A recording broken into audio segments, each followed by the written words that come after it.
sarà tenuta dalla professoressa Katia Cortese.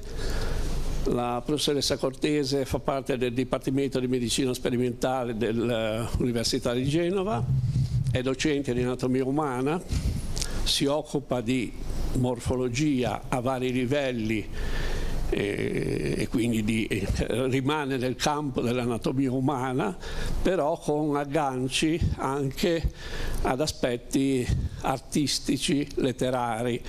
Infatti il suo titolo è Immagini che curano, dall'anatomia rinascimentale all'imaging digitale, quindi c'è tutta la tecnologia digitale di acquisizione delle immagini, di studio delle immagini di tessuti o di organi. E il suo titolo termina con una riflessione sullo sguardo scientifico e la medicina di precisione. Direi che la sentiamo e poi dopo semmai facciamo domande. Prego. Grazie professor Pestarino. È un onore per me essere qui oggi, è stato un piacere che mi abbiate invitato e vedo delle facce note in questa platea, tra cui il professor Zicca, che è stato uno dei anche miei professori. Quindi oggi vi voglio parlare un po' di immagini che curano. Chiaramente questo titolo, Immagini che curano, è un titolo un po' provocatorio, nel senso che le immagini non curano per definizione, però possono, e vi farò vedere come lo intendo io, possono cambiare il modo con cui prendiamo delle decisioni, il modo con cui vediamo il corpo umano e anche la malattia. Ok. Vi porterò in questa breve conferenza in un viaggio che parte un po' da lontano, quindi è un viaggio un po' nella storia, per poi passare invece a un viaggio un po' nelle tecnologie che hanno cambiato le immagini, per fare poi una riflessione alla fine un po' più etica, diciamo, sull'utilizzo delle immagini. E tutta la storia della nostra medicina occidentale parte molto indietro nel tempo, parte con Galeno, che era un medico greco del secondo secolo d.C., un medico greco naturalizzato romano, e per secoli la medicina occidentale, per circa 1500 anni, si è basata solo sui suoi testi. Lui ha scritto circa 4.000 opere, così si dice. A noi ne sono pervenute soltanto 108, tutte scritte in greco, e lui in queste opere ha coperto tantissime discipline, l'anatomia, la patologia, persino ha scritto un trattato di dietetica e di nutrizione. Dal suo nome ancora oggi deriva la galenica, quindi l'arte del farmacista. Lui è stato un po' un farmacologo ante litteram, perché ha scritto nei suoi libri proprio le ricette dei farmaci. Tuttavia però Galeno era un uomo che non ha mai dissezionato un vero corpo umano. Lui ha sezionato soltanto animali, per cui i suoi testi parlavano di anatomia, ma l'anatomia delle scimmie, dei maiali, di altri animali. Nonostante questo, per 1500 anni tutta la medicina che ha curato anche l'uomo, fino ad arrivare al Rinascimento, è stata basata sui suoi libri. Solo sui libri, senza mai osservare e analizzare un vero corpo umano. La vera rivoluzione, quindi la medicina moderna, nasce inizialmente come la prima osservazione, con il guardare il corpo umano. E questo quando avviene? Quando qualcuno ha deciso che i libri non bastavano più. E qualcuno ha deciso che era il momento che bisognava guardare il corpo. E chi è stato il primo a guardare veramente il corpo? Ovviamente una persona che conosciamo molto bene, il nostro genio Leonardo da Vinci. Lui dice infatti questa bella frase: la sapienza è figliuola dell'esperienza, cioè a dire che la conoscenza non può basarsi solo su un libro, peraltro molto antico e mai messo in discussione, ma la conoscenza deve derivare da un'esperienza diretta. Leonardo infatti è il primo non era un medico, era un artista, era uno scienziato, era un ingegnere, lavorava per conto di altri, non era un accademico, però lui per primo si è messo a guardare i corpi umani, li dissezionava da solo, li disegnava e ancora oggi, come vedete, i suoi disegni sul cuore e le sue scoperte sul cuore, tra cui qui vedete quello che si chiama questa struttura che si chiama fascio moderatore, anche chiamata trabecola di Leonardo da Vinci, nel ventricolo destro del cuore, l'ha proprio scoperta lui. E ancora oggi si insegna, è una parte importante del nostro cuore, nel quale all'interno di questa trabecola scorre una parte del sistema di conduzione elettrico del cuore. Quindi lui, sebbene non fosse un medico, aveva capito che non ci si poteva basare solo sui libri, ma che bisognava capire il corpo basandosi sull'osservazione e non dallo studio dei dogmi di Galeno. Poi, poco dopo, invece, un altro personaggio molto importante, che è il padre fondatore dell'anatomia moderna, come la chiamiamo noi, è Andrea Vesaglio. Vesaglio nasce un poco dopo, Leonardo. Lui ha 5 anni quando Leonardo muore. Quindi Vesaglio è in realtà il primo medico anatomico vero, lui è un docente di anatomia all'Università di Padova e quindi è un vero anatomico medico che porta la dissezione in aula, quindi fa diventare non più un'osservazione come faceva Leonardo un po' per sé più che altro, non per le persone, invece Vesaglio porta questo tipo di conoscenza in aula e vuole trasmettere questa conoscenza. E lui che cosa fa? Capisce per la prima volta, disseziona i corpi in aula davanti agli studenti, li confronta con i libri di Galeno e osa anche mettere in discussione questi libri. Lui corregge più di 200 errori nei libri di Galeno, che appunto erano basati sull'anatomia comparata di animali e non l'umana, e per la prima volta fa il primo vero libro o atlante di anatomia, che si chiama appunto De Humani Corporis Fabrica del 1543.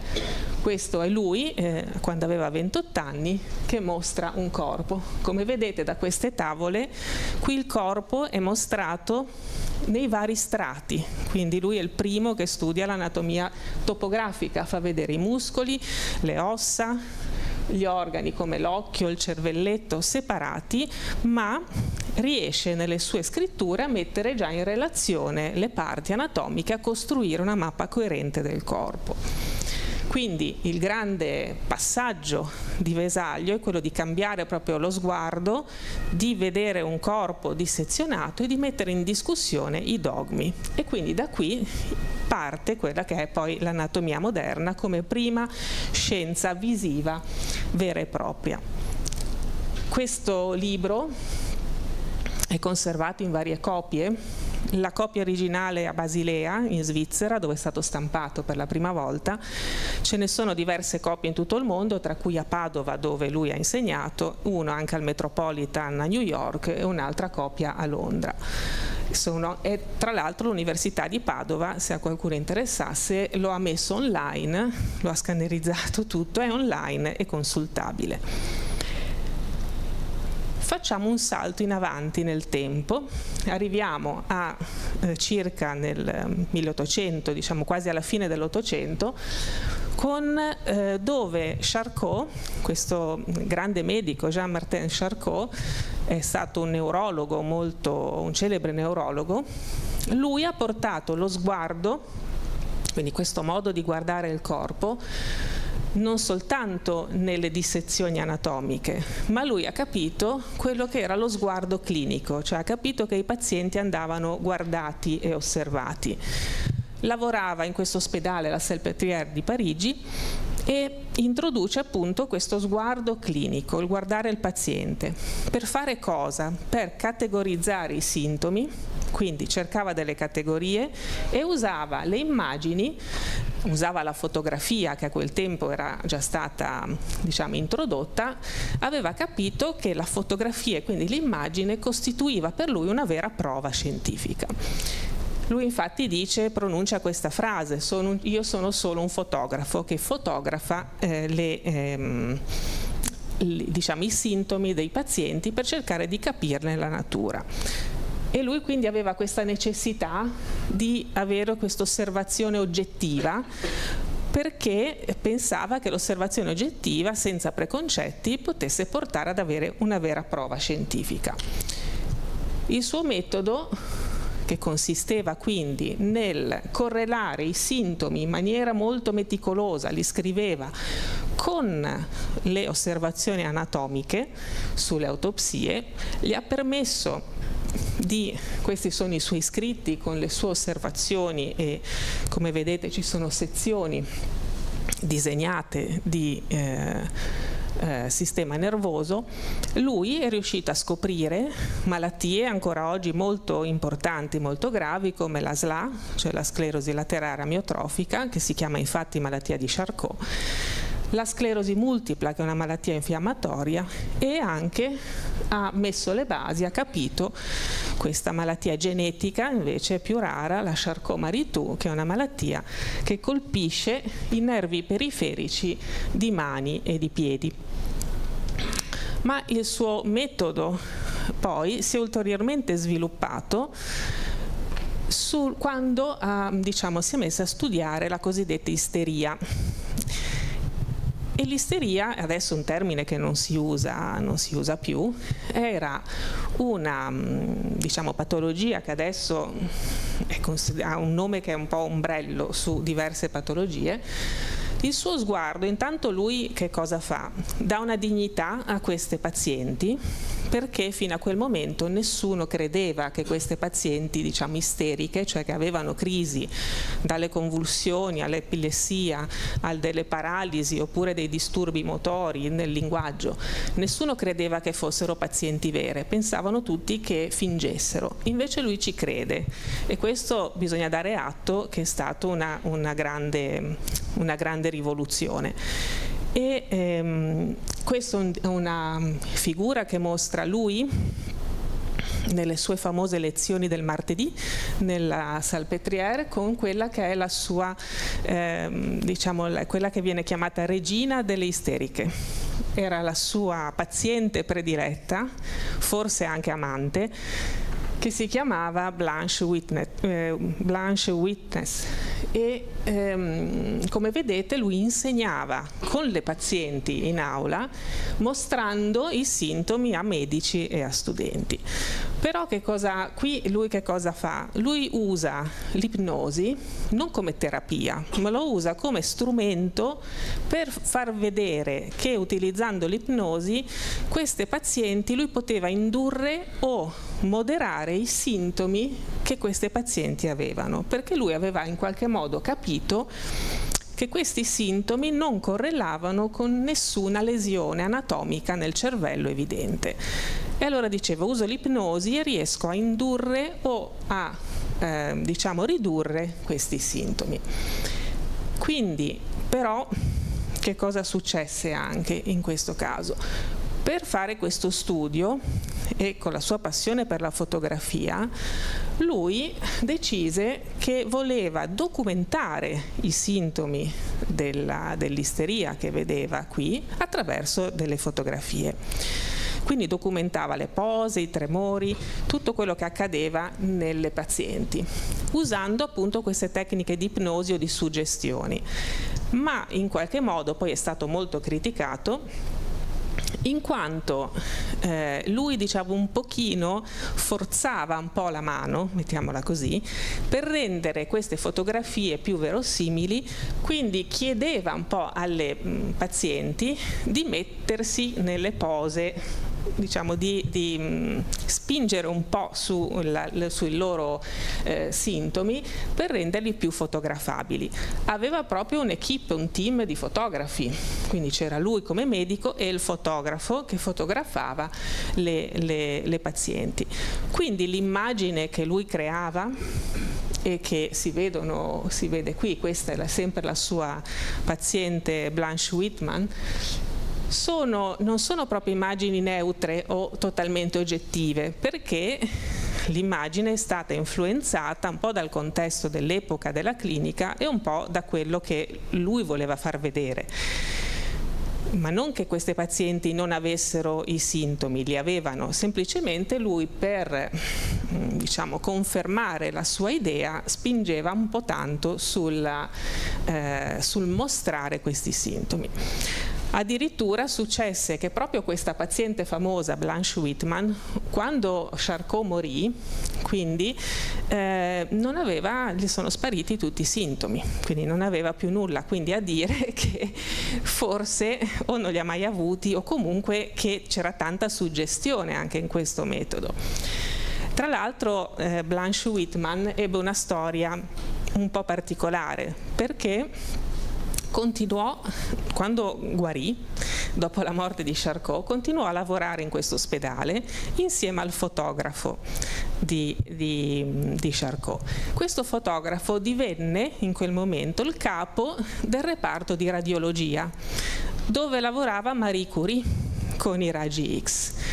E lei seguì quindi Marie Curie, lavorò con lei, sempre sulle fotografie e sulle radiografie che erano in quel momento all'inizio del loro sviluppo, e purtroppo fece un po' una brutta fine, perché alla fine non si sapeva a quell'epoca i danni che potevano causare i raggi X, e poi morì molto giovane, a 54 anni, per i danni da radiazione, e quindi perse le mani proprio per questo motivo.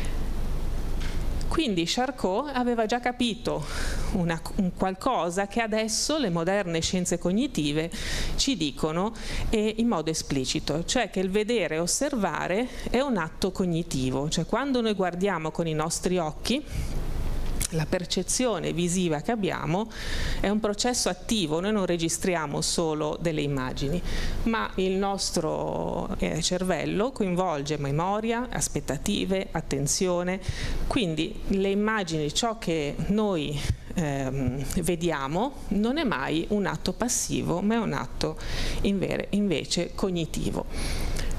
Quindi quando adesso diciamo che l'oggettività, vogliamo essere oggettivi, che le immagini che facciamo al microscopio sono oggettive, per esempio, non è proprio totalmente vero, anche se vogliamo che siano il più oggettive possibile, soprattutto nella scienza. Per molto tempo abbiamo pensato: se faccio una fotografia ho un dato, ho una prova. In realtà oggi sappiamo che le immagini che abbiamo dipendono dalla qualità degli strumenti, dipende da come prepariamo un campione, dipende da che cosa scegliamo di fotografare nel campione, perché a volte il professor Zicca lo sa, ci sono campioni un po' meno belli e allora magari si sceglie la parte più bella da fotografare, oppure dipende anche da cosa la persona che fotografa è in grado di riconoscere, perché non tutti abbiamo le stesse competenze. Quindi questo però non vuol dire che l'immagine è soggettiva, dice solo che le immagini che abbiamo nella scienza, nella medicina, sono dei dati complessi, non sono solo un dato oggettivo, sono dati complessi che vanno interpretati, esattamente come dobbiamo interpretare oggi grafici, sequenze, eccetera.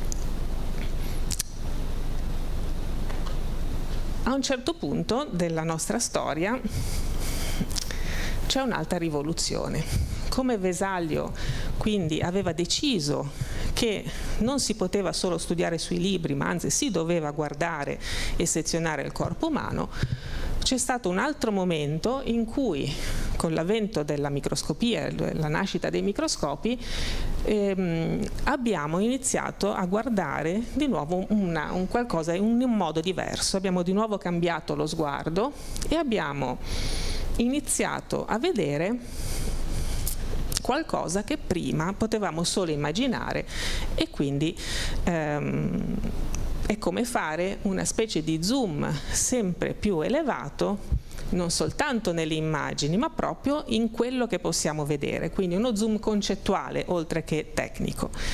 Quali tipi di microscopi abbiamo? L'occhio umano è di fatto un microscopio che può vedere fino a una certa risoluzione. Poi ci sono i microscopi ottici che possono vedere le cellule, e questo è già accaduto nel 1600 con i primissimi microscopi ottici. Adesso esistono i cosiddetti microscopi confocali, che ci permettono di vedere l'organizzazione interna delle cellule, poi più recenti i microscopi elettronici, che sono un po' il mio campo di lavoro e di studio, quindi si vedono i dettagli ancora più minuscoli, e poi vedremo ancora le nuove tecniche di microscopia più avanzate ancora. Qui vedete delle immagini che vi mostrano come sono adesso questi strumenti, quindi da un normale microscopio ottico, un confocale, e il tipo di risoluzione che possono ottenere, fino a vedere adesso anche embrioni interi fluorescenti. Quindi i microscopi, non voglio spiegarvi tecnicamente come funziona un microscopio, non hanno solo migliorato la visione, ma hanno rivelato nuovi oggetti che prima di conoscenza, proprio dalle cellule agli organelli dentro le cellule, a tutto il mondo subcellulare. Per esempio, qualche scoperta importante con il microscopio ottico, già dei primissimi microscopi ottici.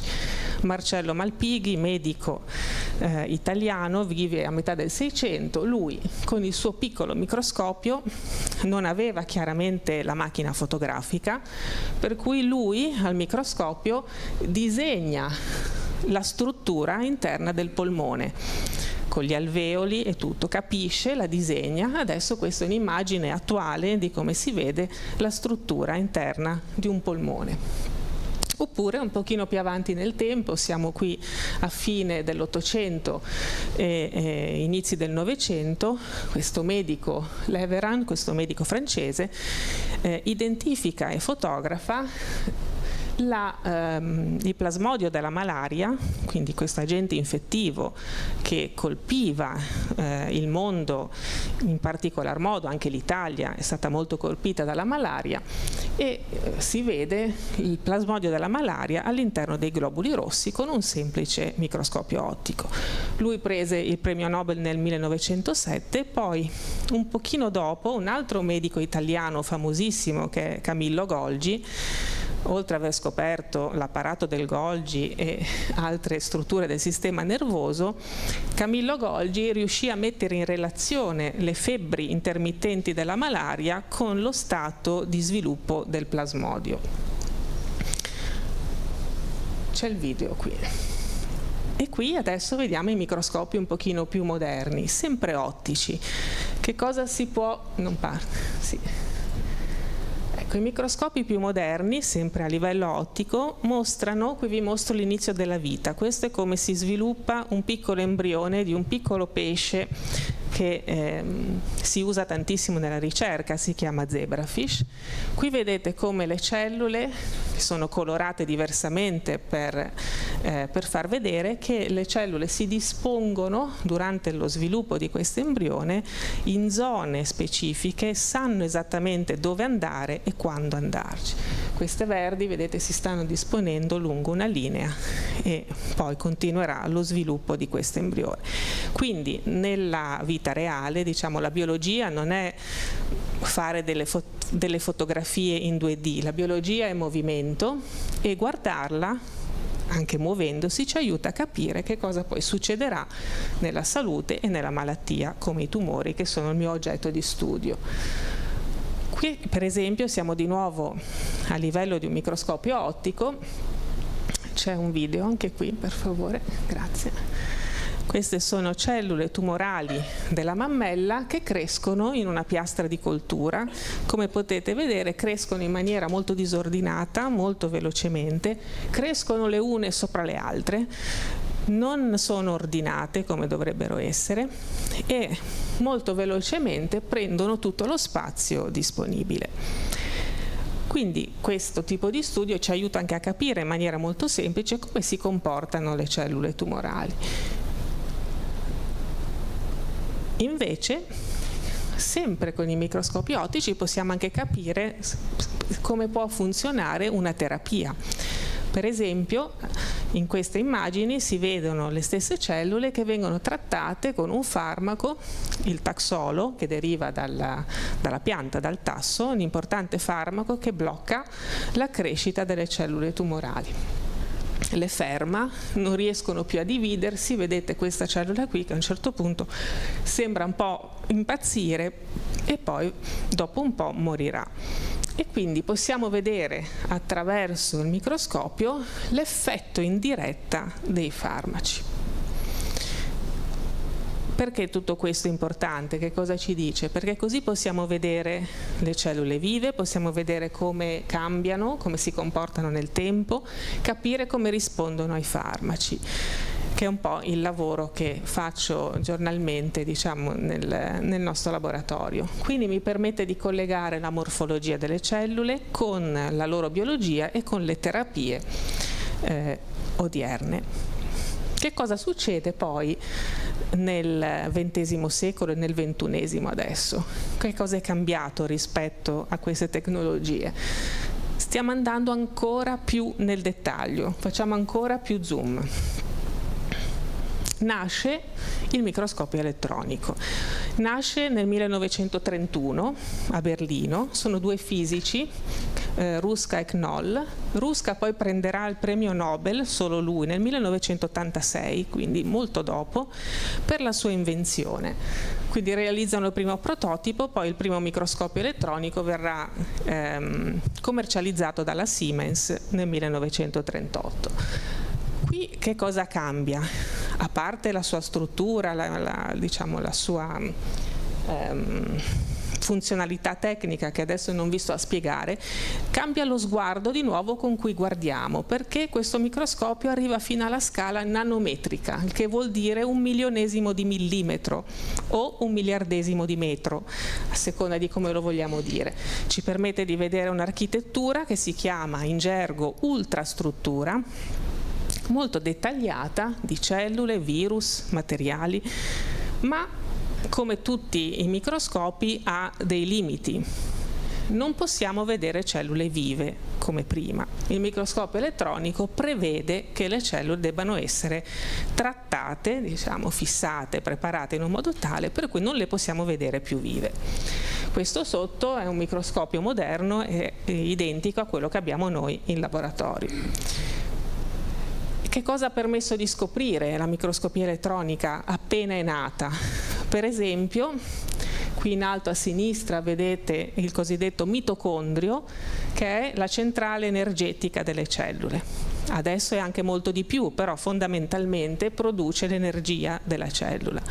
Oppure qui sotto vedete un'immagine molto ingrandita di quello che si chiama reticolo endoplasmatico e i ribosomi, cioè la fabbrica delle proteine della cellula. Per queste scoperte i ricercatori dell'epoca, che sono Kate Porter e non ricordo l'altro nome, hanno vinto anche loro un Nobel per queste prime scoperte così importanti dell'ultrastruttura della cellula. Qui in alto vedete anche il virus Ebola, un virus molto letale, lo sapete, è un virus killer che causa delle febbri emorragiche molto, molto gravi. È stato studiato e visto per la prima volta grazie alla microscopia elettronica. Qui siamo negli anni tra il 1940 e il 1970. Oggi, diciamo, le tecniche si sono evolute.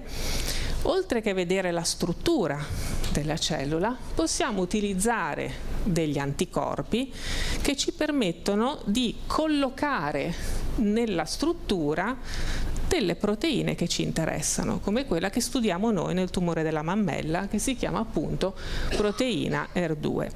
Qui vedete in alto una fotografia al microscopio confocale, in rosso vedete dov'è la proteina R2 sulla membrana delle cellule, nella foto in basso sono le stesse cellule viste al microscopio elettronico e questi piccoli pallini neri che vedete qui rappresentano la proteina del tumore che stiamo studiando.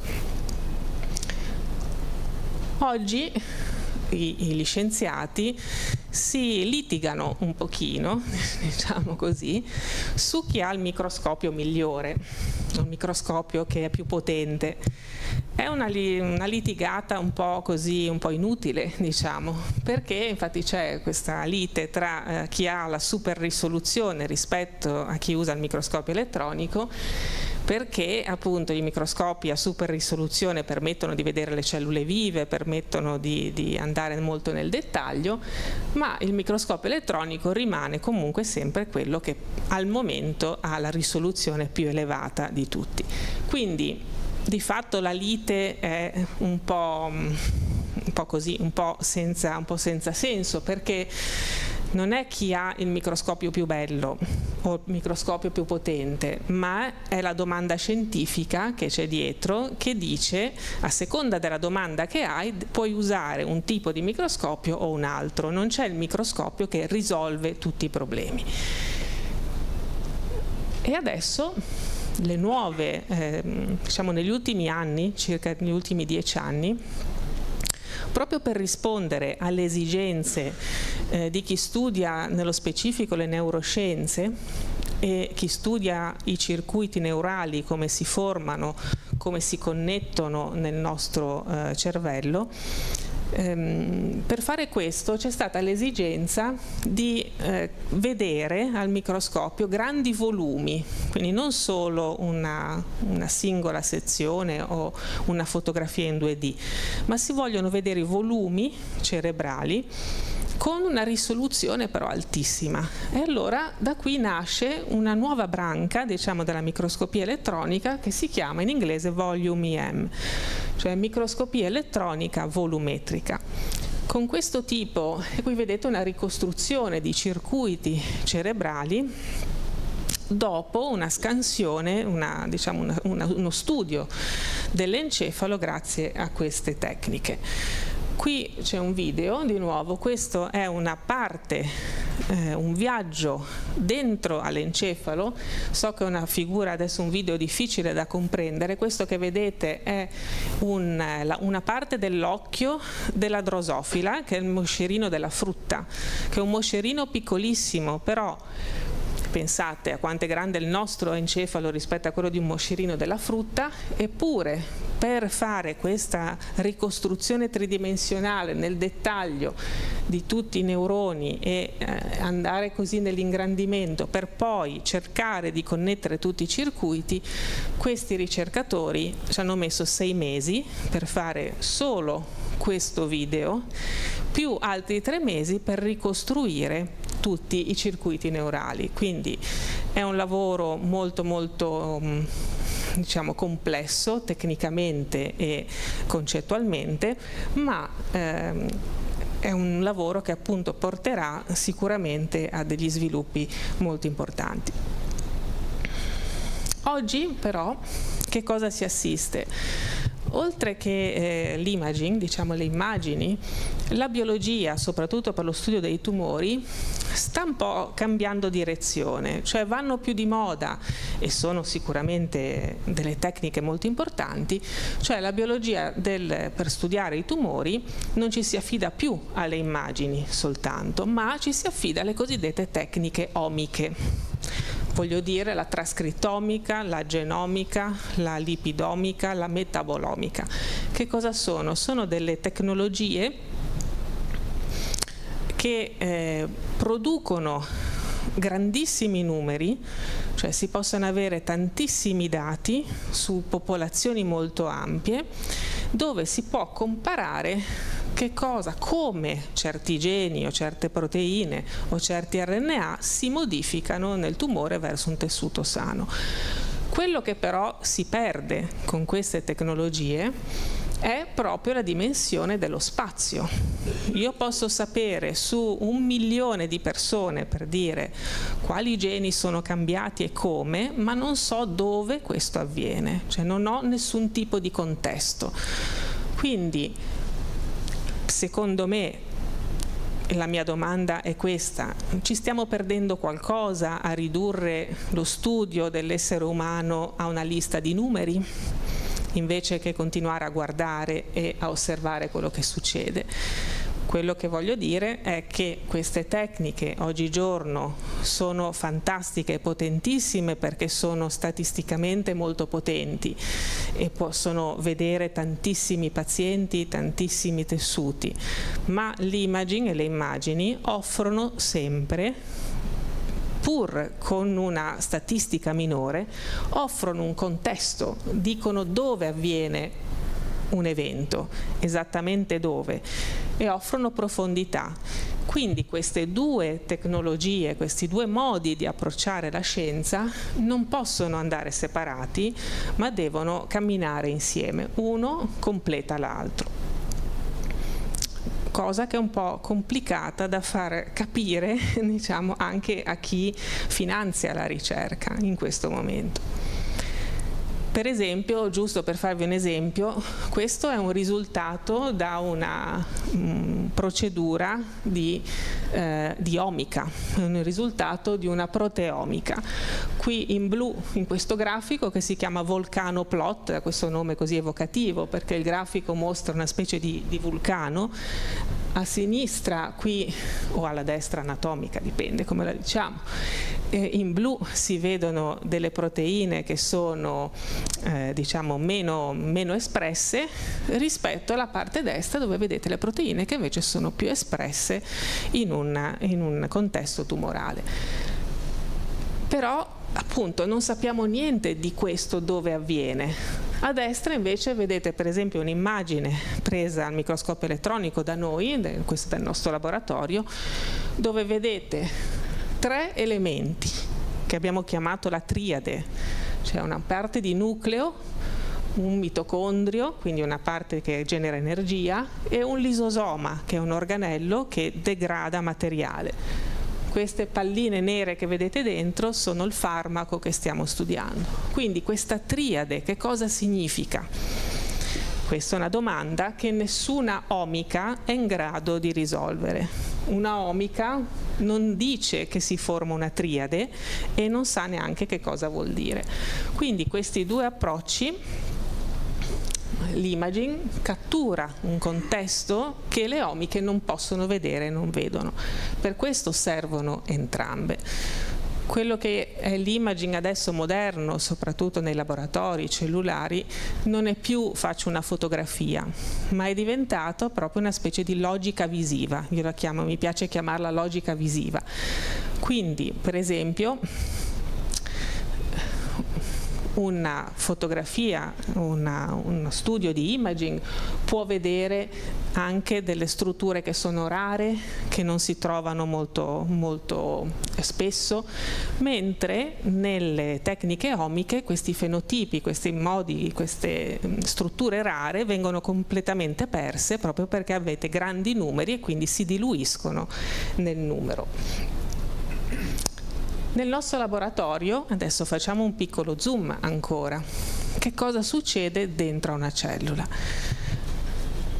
Io mi occupo di terapie e di tumore alla mammella. Quindi vi apro una piccola finestra sul tumore alla mammella. Che cos'è la mammella? A me piace descriverla come una città molto ordinata. Le case sono i lobuli della mammella, le strade della città sono i dotti, i mammari, i parchi intorno sono il cosiddetto stroma dell'organo, cioè l'impalcatura di sostegno della mammella. Quando questa città è in ordine, tutto funziona correttamente. Cosa succede invece quando una cellula non si comporta secondo l'ordine che deve seguire? Succede, questo è un esempio di tessuto, di struttura del tessuto mammario preso da un libro di anatomia. Questo è un lobulo con un dotto, invece sulla destra qui vedete un'immagine adesso attuale di immunofluorescenza, è un'immagine che ha vinto un premio, questa di una ghiandola mammaria in immunofluorescenza. Vedete che sembra come un grappolo di uva con i vari lobuli e i vari dotti. Quando l'ordine si perde, come la città, quindi si perdono un po' l'ordine prestabilito, i primi cambiamenti, quando si cominciano a costruire un po' troppe case dove non si dovrebbe, si chiama iperplasia. Quando le case invece diventano un po' anomale, storte, pendenti, si chiama displasia. Il tumore o carcinoma è quando il quartiere diventa proprio senza regole. Nel nostro caso noi studiamo in particolare il tumore mammario che si chiama ERB2 o ER2 positivo. E che cos'è ER2? È una proteina che è espressa, si trova normalmente sulle cellule mammarie, sulla membrana. Ma alcune donne, in alcuni casi, quasi il 30% dei casi in realtà, quindi non sono proprio pochissimi, esprimono tantissima di questa proteina sulla sua membrana plasmatica. E ER2 funziona un po' come un'antenna di ricezione di segnali. Quindi queste cellule che esprimono tantissime antenne sulla loro superficie, vuol dire che questa cellula riceve tantissimi segnali per crescere. Quindi invece che crescere normalmente, questa amplificazione di tutte queste antenne fanno crescere le cellule molto di più e molto più velocemente. E questo ha fatto sì che sono stati prodotti e sviluppati per le terapie i cosiddetti farmaci mirati o farmaci intelligenti proprio contro questa proteina ERB2. Sono farmaci intelligenti perché colpiscono proprio l'antenna e vanno a dire alla cellula fermati e non crescere più. E oggigiorno sapere quindi prima se quando si sviluppa un tumore è positivo per questa proteina può cambiare effettivamente le cure, perché si useranno questi farmaci intelligenti. Quindi il farmaco intelligente deve colpire, è intelligente proprio perché è diretto, è costruito per dirigersi solo sulla cellula tumorale, dopodiché la colpisce, quindi vogliamo che colpisca solo dove serve. E come si chiama questo farmaco intelligente? Ce ne sono tantissimi, noi però ci stiamo occupando di questo nuovo preparato che si chiama, un nome un po' particolare, si chiama trastuzumab deruxtecan. Tralasciando questo nome un po' difficile, è un farmaco intelligente, nel senso che è composto da due parti. Un anticorpo, che qui è disegnato come l'aereo, e un carico, un missile, che è il deruxtecan, cioè un chemioterapico.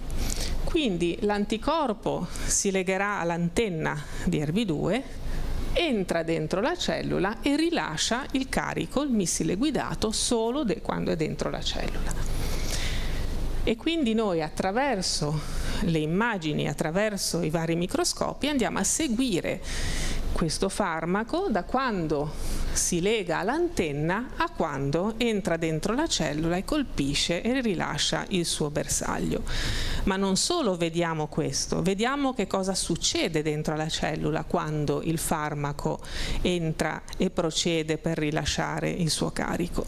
E vediamo anche come le cellule rispondono a questo farmaco. Perché non crediate che la cellula tumorale si lasci uccidere così facilmente. Le cellule reagiscono, anzi tentano di sopportare prima il farmaco e poi fino alla fine cercano di adattarsi finché riescono al farmaco per poi soccombere.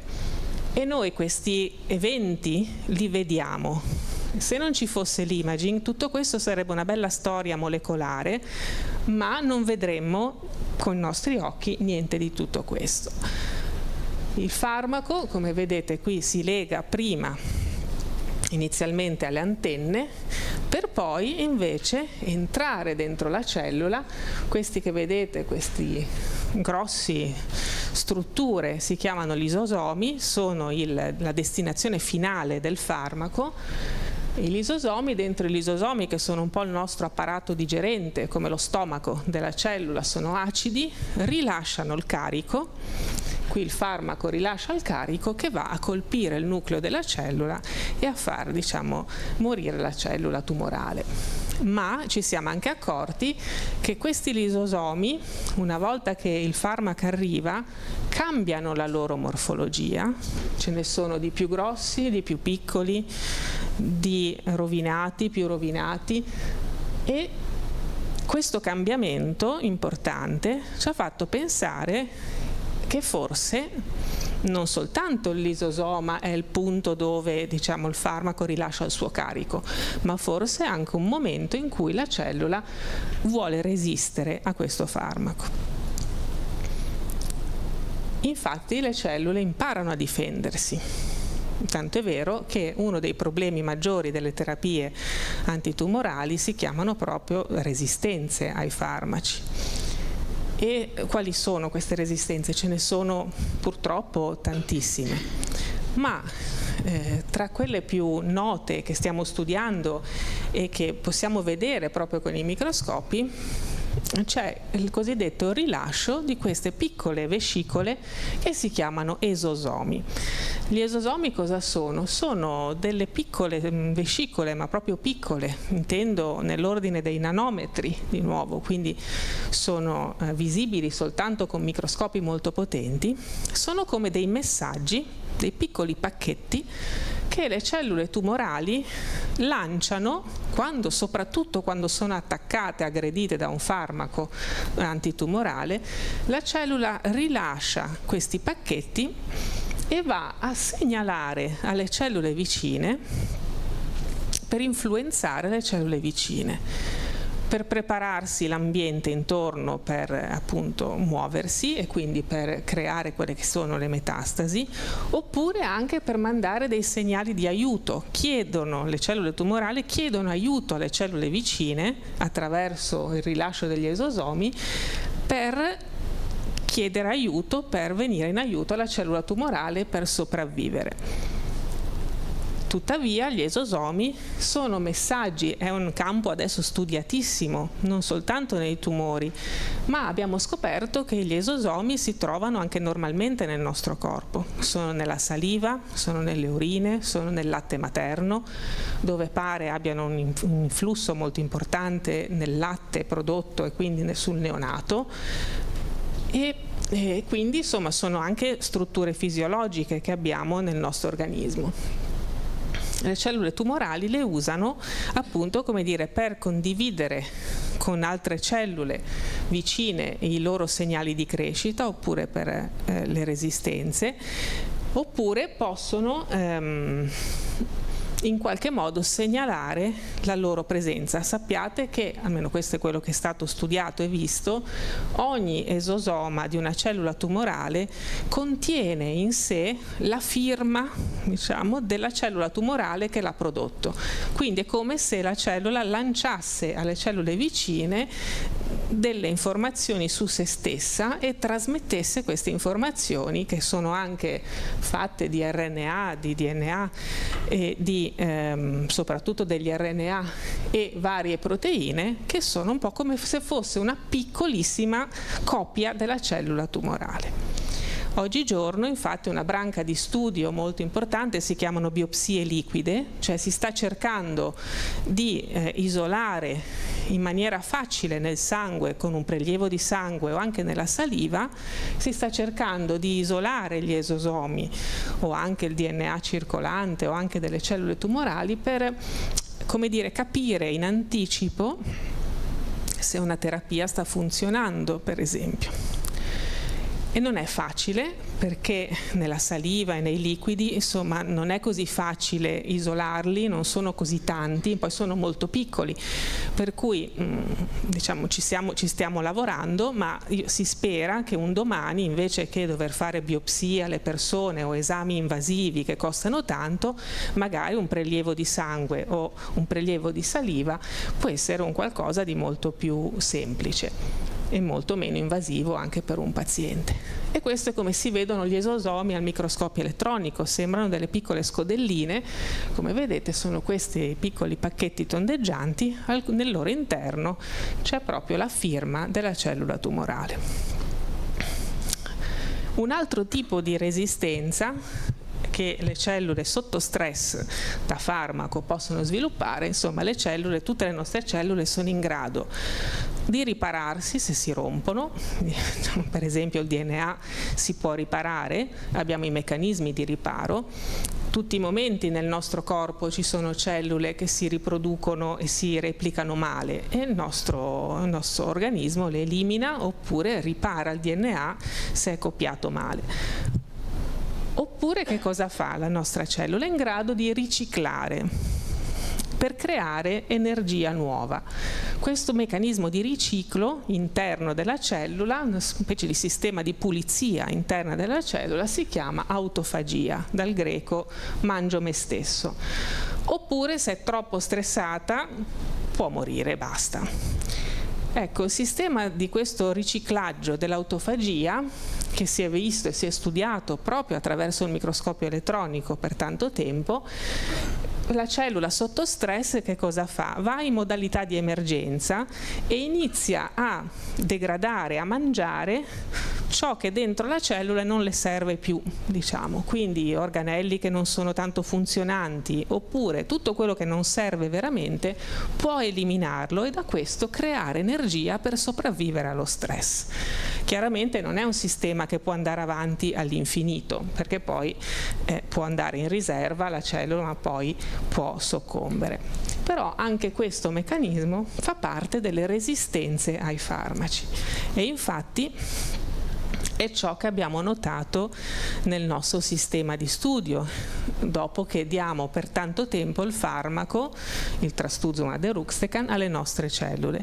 Cioè vediamo che si formano questi grossi elementi di autofagia, quindi la cellula cerca di autodegradarsi per sostenersi e lo stesso questi sono gli esosomi che vengono rilasciati fuori dalle cellule. Anche qui vedete come le immagini ci stanno aiutando a capire che cosa sta succedendo e come la cellula sta rispondendo al farmaco e tentando di sopravvivere resistendo al farmaco.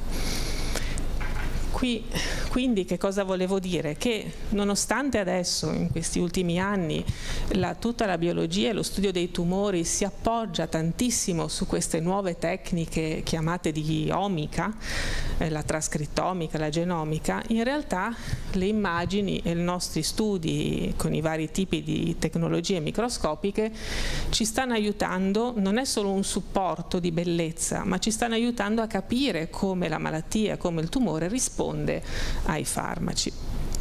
Quindi oggi più che mai è importante, la scienza a mio avviso, a mia modesta opinione, ha bisogno di entrambi gli approcci, sia quello di avere una grande popolazione, grandi studi di statistici, ma anche di capire il contesto, di avere delle immagini profonde sul significato di quello che sta avvenendo.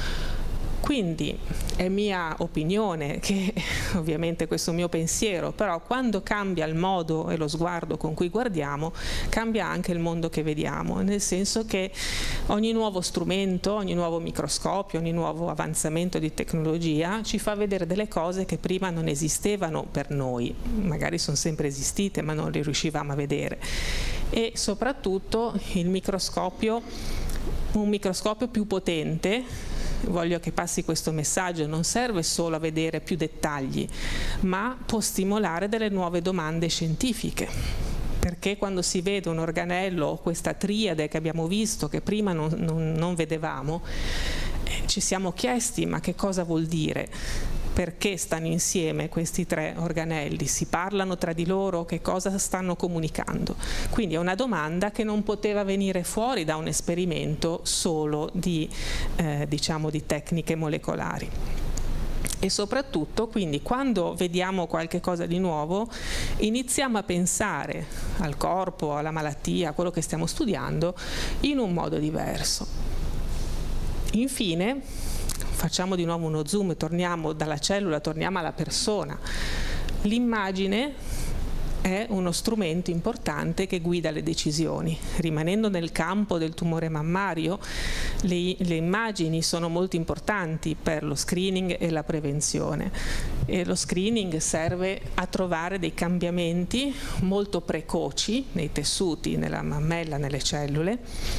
E appunto, infatti, la mammografia è un esempio perfetto, secondo me, di immagine che entra direttamente poi nella pratica della cura, perché un radiologo e poi un medico, insomma, una volta che vede queste immagini, da queste immagini dipendono direttamente delle decisioni. Dipende se deve fare un intervento, se bisogna fare una biopsia, se bisogna fare un controllo. Quindi sono immagini dalle quali dipendono direttamente delle decisioni mediche. Oggigiorno che cosa succede? Oltre a queste immagini che prendono i radiologi, abbiamo un occhio in più.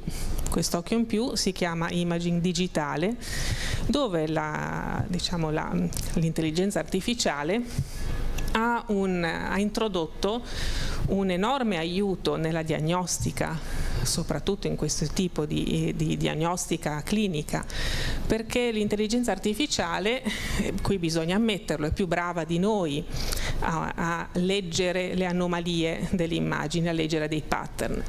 Perché? Perché intanto non si stanca mai. Noi quando stiamo al microscopio dopo un po' di ore siamo stanchi. L'intelligenza artificiale è in grado di leggere milioni di foto senza mai stancarsi.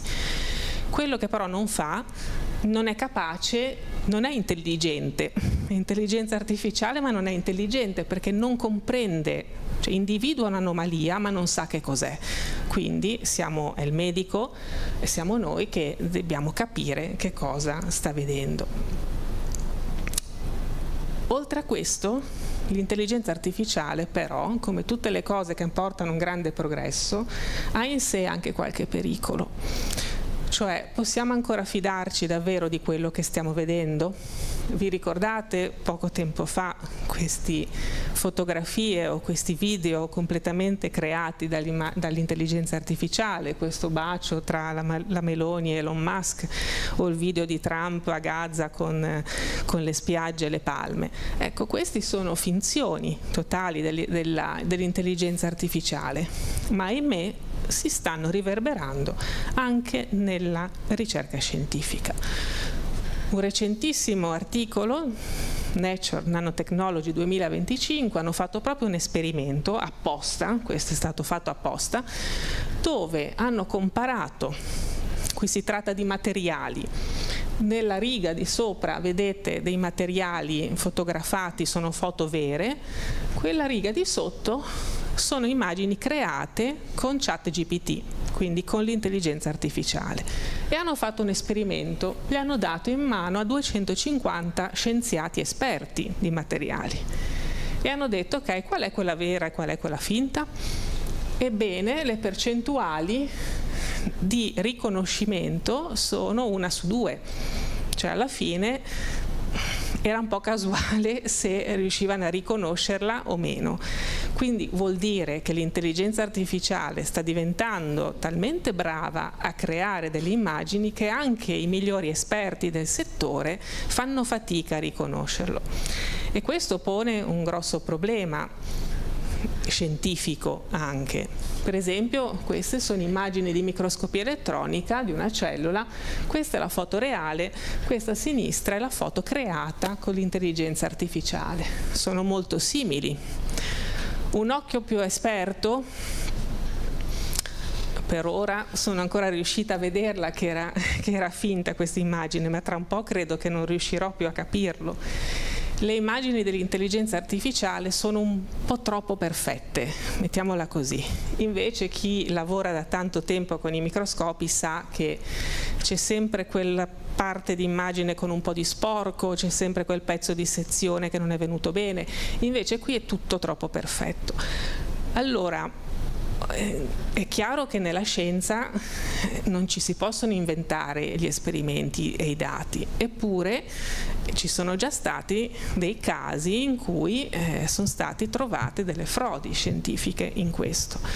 Quindi la scienza si sta riorganizzando un po' per far fronte a questo nuovo problema.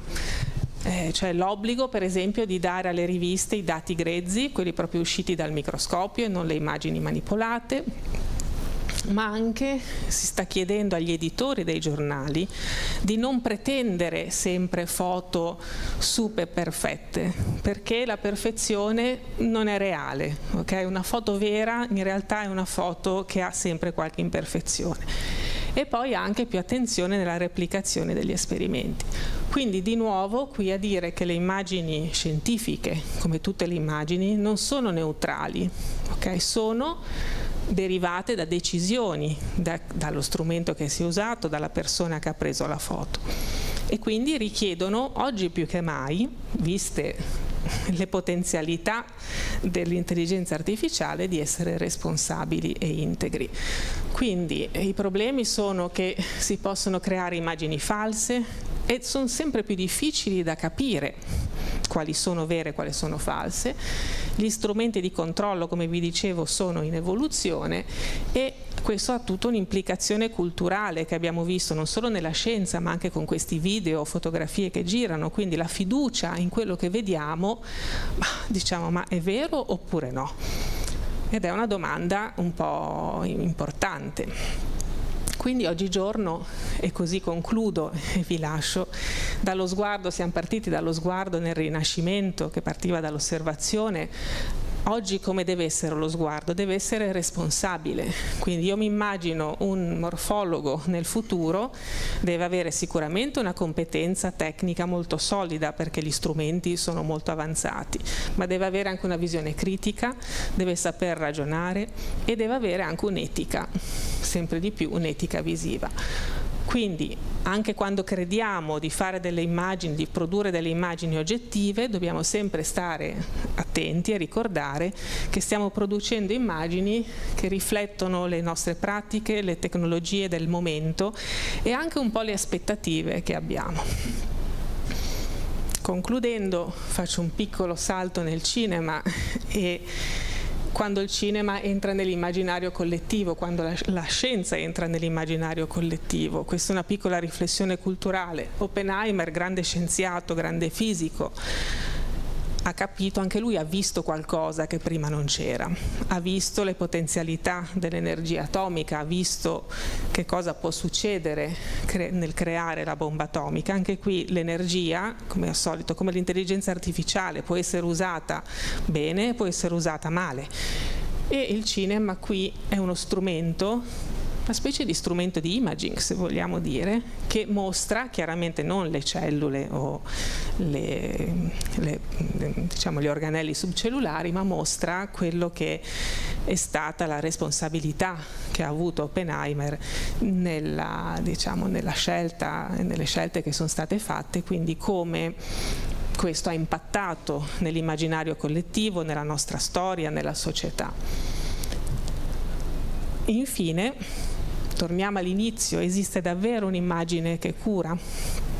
Beh, come vi dicevo, le immagini non curano di per sé, ma possono cambiare lo sguardo e cambiare le decisioni che prendiamo, sia a livello proprio in laboratorio, quindi cambiamo strategia per esempio sperimentale, ma le immagini possono anche cambiare le cure e possono cambiare le scelte terapeutiche.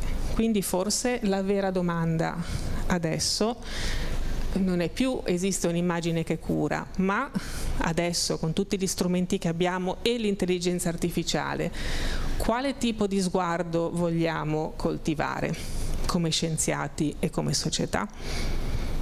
E con questo io vi ringrazio per l'attenzione.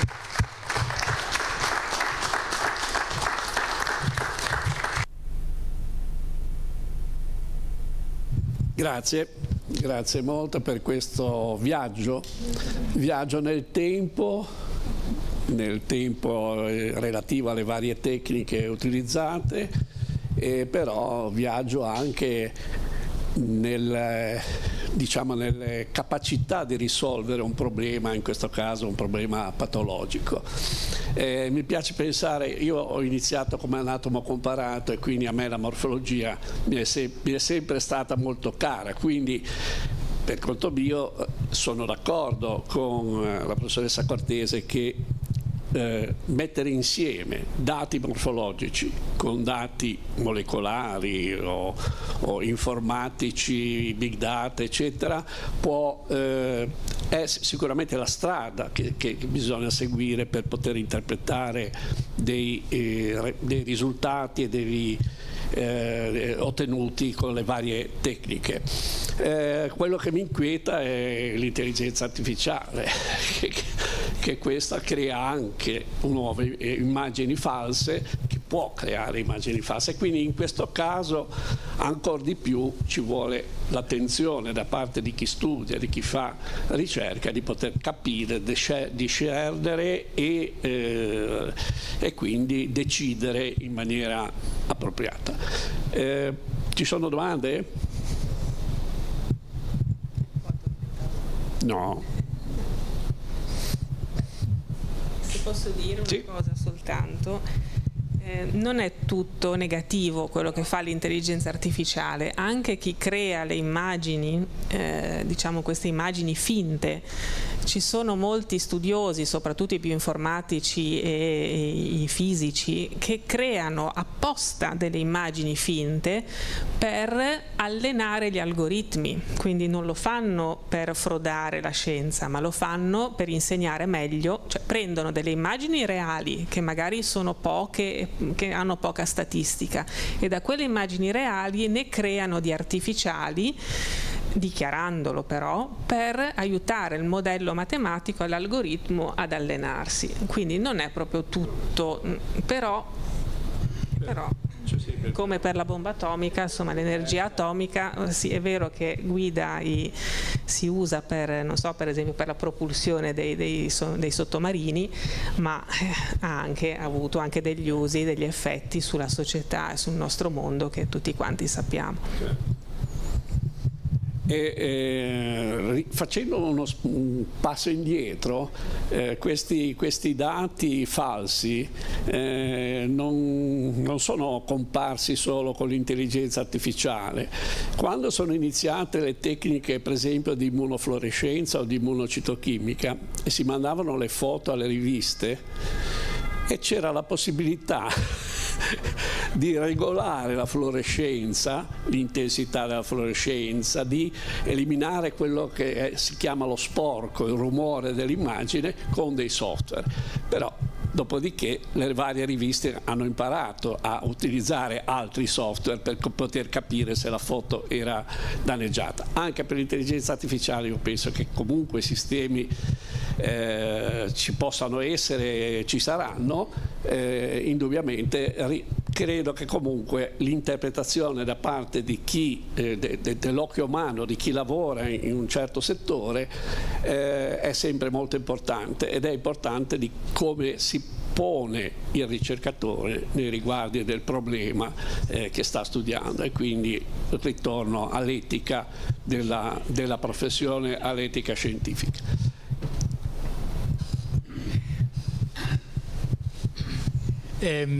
Posso solo dire che concordo interamente col Presidente, ma desidero anche ringraziare molto la professoressa Katia.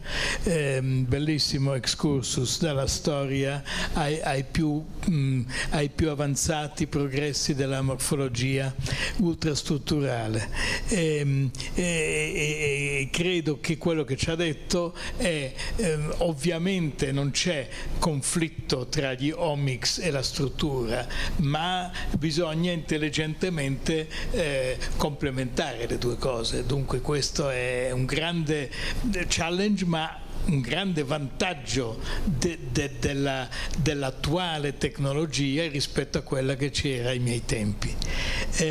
La domanda che volevo farle riguarda il punto molto interessante quando ci ha fatto vedere l'effetto di questo bellissimo farmaco mirato sulle cellule del carcinoma mammario.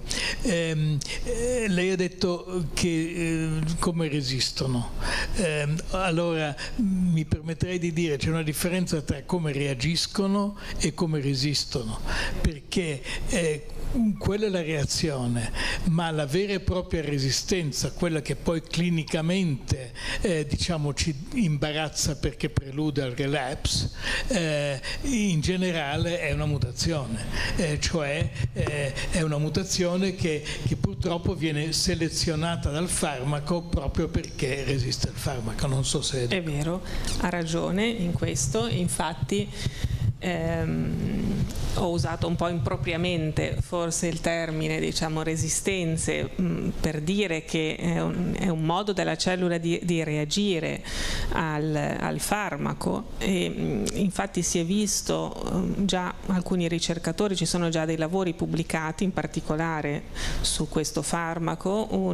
È vero, per esempio, una resistenza vera è che le cellule fanno sparire le antenne. In pratica eliminano il recettore R2, quindi ne abbassano la quantità e quindi il farmaco non trova più dove legarsi. E questo è una...